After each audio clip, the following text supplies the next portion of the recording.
Finally लगभग 2 सालों बाद आरबीआई की पॉलिसी में बदलाव आया है। मैटर ये नहीं है, आप न्यूज में खबर में बातें सुन रहे होंगे, लेकिन एक शॉर्ट में एक छोटी सी रील में आपको इसका मतलब बताता हूँ कि आपके जीवन पर इसका क्या फर्क पड़ेगा।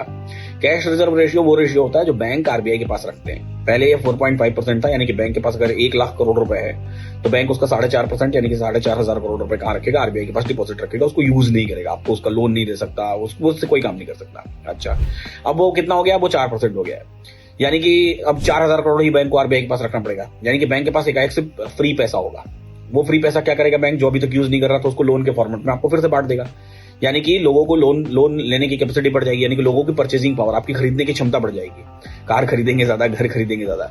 इसकी वजह से चूंकि बढ़ेगी तो लोन के लिए पैसा ज्यादा है, तो हो सकता है इंटरेस्ट रेट थोड़े लोन के कम हो जाए। लेकिन दूसरा असर, डायरेक्ट असर, एक तो इंटरेस्ट रेट थोड़ा सा कम हो गया, दूसरा डायरेक्ट असर ये पड़ा कि महंगाई उसकी वजह से थोड़ी बढ़ जाएगी। तो ऐसी बातों के लिए हमारे चैनल को फॉलो कर लीजिए, सब्सक्राइब कर लीजिए, बेल आइकन भी प्रेस कर लीजिए।